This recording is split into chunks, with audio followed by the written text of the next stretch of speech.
यूं तो हवस अपनी अपनी चरम सीमा पर होती है। जब भी हवस हम पर हावी हो जाती है तो फिर हमें अच्छा बुरा कुछ भी नजर नहीं आता है। हवस के चलते जाने कितने लोग शिकार हुए हैं, कितने लोग मर गए हैं और जाने कितने लोग बदनाम हुए हैं।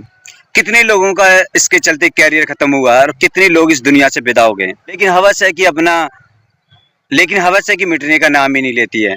आए दिन हम नए नए केस सुनते रहते हैं, उसके बावजूद भी हम बाज नहीं आते हैं। हमें लगता है कि हम दुनिया से ज्यादा होशियार होते हैं।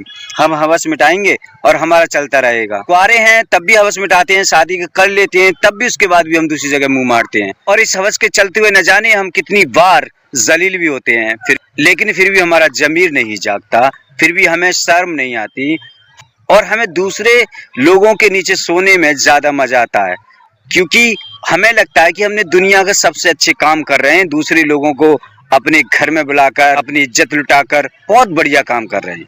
एक लड़के को पटाना, एक लड़के को घर बुलाना, उसके साथ रंगलीलियां मनाना, ऐसा माना जाता है जैसे किसी ने कोई जंग जीती हो। और आज की कहानी में हम ऐसा ही कुछ सुनाने जा रहे हैं। आप भी सुनेंगे तो आपकी रूह तक कांप जाएगी। और शादी के बाद भी ऐसा कुछ होता है, ये सुनकर तो आपकी भी रूह कांप जाएगी। सो हेलो, नमस्कार, आदाब, सत श्री अकाल। कैसे हैं आप सब? मैं सानी स्टार हाजिर हूँ फिर से एक और नई सच्ची घटना के साथ में। दोस्तों, एक दरवाजे पे दस्तक होती है। एक औरत दरवाजा खोलती है। वो दरवाजा खोलते ही सन्न रह जाती है। जो दरवाजे की घंटी बजा रहे थे वो उस औरत के नंद और देवर थे, यानी वो दोनों भाई बहन थे। और जो सामने औरत ने दरवाजा खोला था वो उसकी भाभी थी। अपनी भाभी से वो दोनों पूछते हैं अपने भैया के बारे में, धर्मेंद्र के बारे में। जब वो धर्मेंद्र के बारे में पूछते हैं तो वो आनाकानी करती है, उनको अंदर आने से मना करती है। लेकिन वो दोनों बहन भाई उस औरत को धक्का दे के अंदर आ जाते हैं। और जब अंदर आते हैं तो अंदर का नजारा देखकर वो एकदम दंग रह जाते हैं। धर्मेंद्र जो है वो कम से कम कई टुकड़ों में कटा हुआ पड़ा हुआ है। उसकी ये हालत देखकर दोनों बहन भाइयों की चीखें निकल जाती हैं।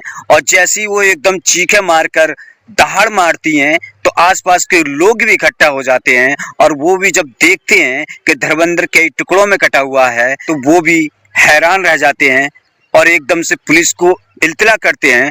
पुलिस जब आकर देखती है वो भी हैरान रहती है, आखिर उस औरत ने इस पर किस बात का गुस्सा निकाला। अच्छा खासा कमाता भी है, अमीर भी है और उस गरीब लड़की से उसने शादी भी की थी, उसके बावजूद भी ये सब कैसे, क्यों इस औरत ने ऐसा किया। पुलिस उन टुकड़ों को इकट्ठा करती है और इकट्ठा करने के बाद फॉरेंसिक लैब और पोस्टमार्टम कराती है। पोस्टमार्टम कराने के बाद पुलिस उस औरत यानी आस्था को गिरफ्तार कर लेती है। आस्था को गिरफ्तार कर लिया जाता है और जब आस्था से पूछताछ की जाती है कि अपने पति को क्यों मारा और किस लिए मारा, तो पत्नी जो बात बताती है, बहुत गंदे कैरेक्टर की औरत ही ऐसा सोच सकती है। वो जो बताती है सुनकर सभी हैरान हो जाते हैं कि एक औरत इस बात के लिए भी अपने पति को मार सकती है। आस्था ने बताया कि धर्मेंद्र अच्छा खासा कमाता था। उसकी शादी कुछ साल पहले धर्मेंद्र से हुई थी, लेकिन कमाने के चक्कर में धर्मेंद्र अक्सर घर से बाहर रहता था। वैसे तो आस्था के पास किसी चीज की कमी नहीं थी, मोबाइल, एक से एक चीजें, हर चीज उसके पास थी। दिन भर आस्था मोबाइल में लगी रहती, आस पड़ोस के लोगों से बात करती, फिर टीवी वीवी देखती। लेकिन सबके बावजूद भी उसको अपने पति की कमी खलती रहती थी। इसी के चलते उसकी मुलाकात आंसू नाम के लड़के से हो जाती है और वो उससे बातचीत करना स्टार्ट कर देती है।